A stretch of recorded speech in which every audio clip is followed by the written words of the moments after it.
Studio microphone. Imagine being born in the same moment as your enemy. Two nations, carved out of one land, separated not just by borders, but by blood, belief, and betrayal. 1947 wasn't just a partition. It was the beginning of a story soaked in war, mistrust, and manipulation. Why do India and Pakistan keep going to the edge of war? And more importantly, why does it never stop?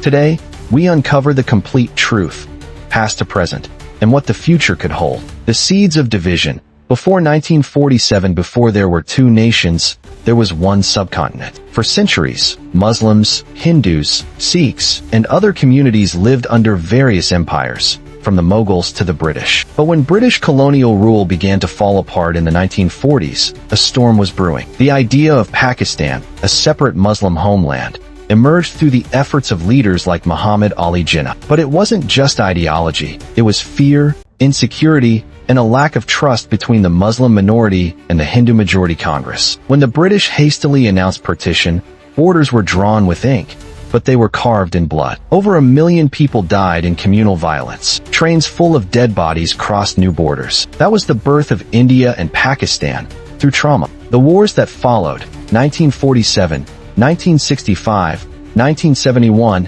and Kargil, just months after independence, the first war broke out over Kashmir. The princely state, ruled by a Hindu king but with a Muslim majority, became the bone of contention. Pakistan supported tribal militias. India sent its army. A line was drawn, the line of control, but peace never followed. In 1965, both countries clashed again over Kashmir. It was a brutal war, with tanks rolling in Punjab and aerial dogfights lighting up the skies. Then came 1971, the deadliest. This time, the battlefield was East Pakistan. Political suppression, ethnic violence, and civil war led to India intervening in support of Bangladeshi independence. Pakistan lost a wing, and Bangladesh was born. It was a humiliation Pakistan never forgot. In 1999, Kargil became the stage of yet another conflict.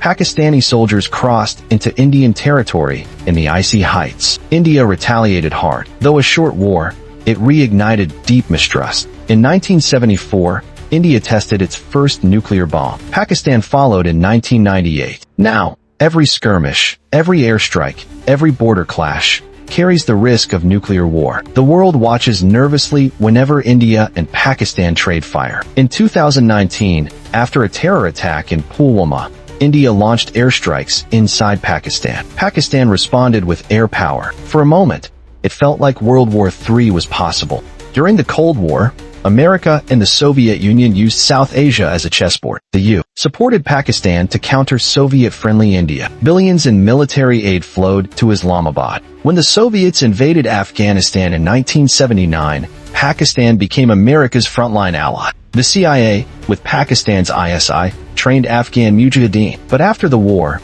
the weapons stayed, and so did the militants. India, meanwhile, leaned toward the USSR, building its defense and technology partnerships. Even today, American diplomacy plays both sides, arming India for China, and occasionally cooperating with Pakistan and Afghanistan. Terrorism has deepened the divide. From the 2001 Indian parliament attack to the 2008 Mumbai attacks, Pakistan-based groups have been blamed. Meanwhile, Pakistan accuses India of sponsoring separatism in Balochistan. Media on both sides fan the flames. Politicians win elections by fueling nationalism. The Kashmir issue remains a pressure cooker. Military lockdowns, human rights debates, and insurgencies continue. Can peace ever happen?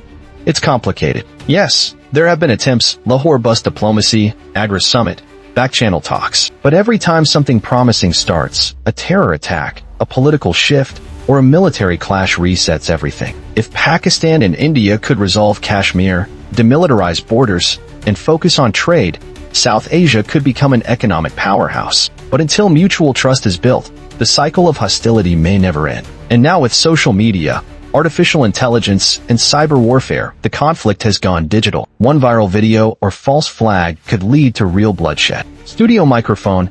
History is not just what happened, it's how we remember it. The India-Pakistan story is not just a tale of war. It's a reflection of fear, pride, and wounded identities. But if history teaches us anything, it's this. Peace is never born out of hate. It's born from understanding. Will these two nations ever learn? Only time will tell.